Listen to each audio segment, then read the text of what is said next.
আপনার এতক্ষণে আসার সময় হইলো? আজকে যে মামুন সৌদি থেকে আসবে আপনি ভুলে গেছেন? আপনি চিন্তা করেন না আব্বা, মামুন আসার আগে আমি এয়ারপোর্ট পৌঁছে যাবো। আম্মা নাস্তা দেন। নাস্তা খাওয়া চলবে না, রাস্তায় যা পারস খাইয়ে লইস। জলদি বাইরা, পোলাটা এয়ারপোর্টে বই রয়েছে। ভালো আছেন? একটু জরুরি কাজ আছে, আসি। বাবুজি সাহেব 5 মিনিট কথা বললে কাজের এমন ক্ষতি হয় না। দিন দুনিয়া নিয়ে দুটো কথা বলতাম।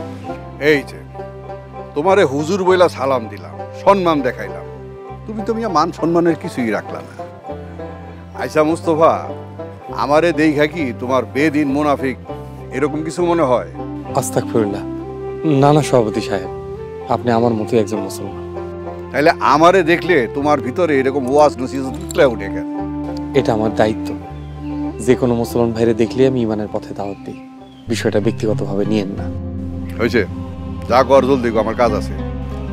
আপনার নাম রবিউল ইসলাম, কি সুন্দর নাম মাশাআল্লাহ। রবিউল মানে সূর্যের আলো, ইসলামের সূর্যের আলো। এই যে ঘনবেচাল শুরু করলাম, কইলাম ওয়াজ সংক্ষিপ্ত করো, আমার কাজ আছে, কোর্টে যাইতে হইব, হাজিরা দিতে হইব। সভাপতি সাহেব, আপনারা কোনোদিন ফজরের ওয়াক্তে দেখি না। আপনি একজন মসজিদ কমিটির সভাপতি, মাশাআল্লাহ।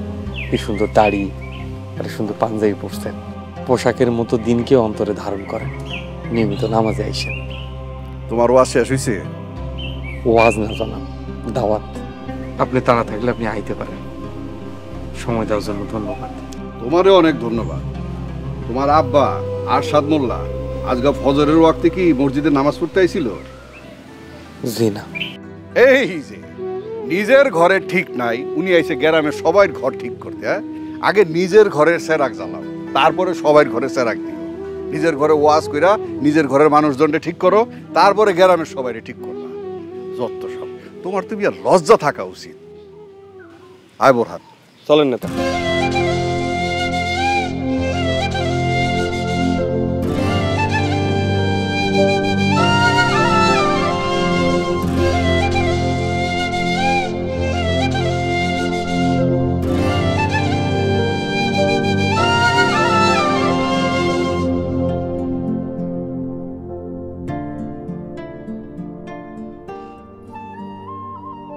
আসসালামু আলাইকুম আব্বা।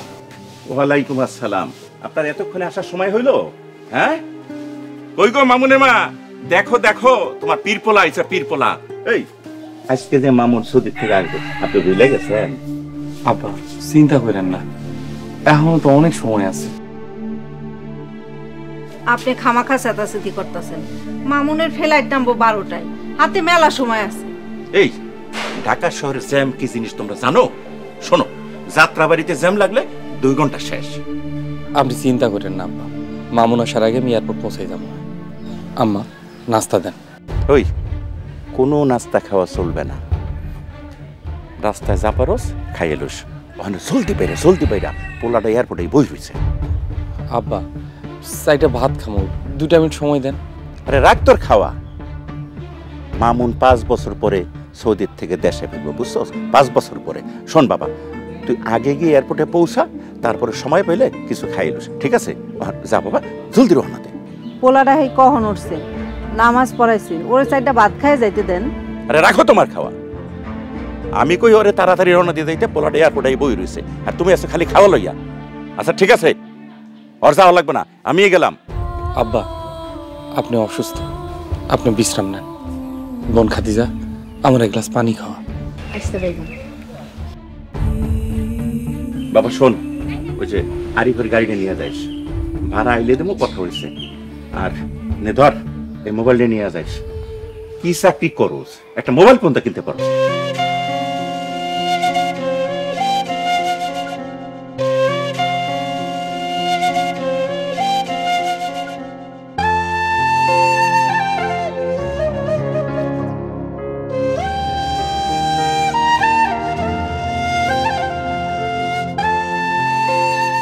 ধর, জলদি যা, জলদি বাবা, জলদি যা। ওয়ালাইকুম আসসালাম। কেমন বাপ আপনি, পোলাটারে 2 নালা ভাত মুখে দিতে দিলেন না? তুমি এমন ভাবে কথা কও, এত দিয়ে কেউ শোনে, কবি কি আমি ওরে ঠিক মতো খাইতে দিই না, পড়তে দিই না? এই ওর জীবনে এমন কোন সকাল আছে যে আমি একবেলা খাইতে দিনে তুমি কইতে পারবা?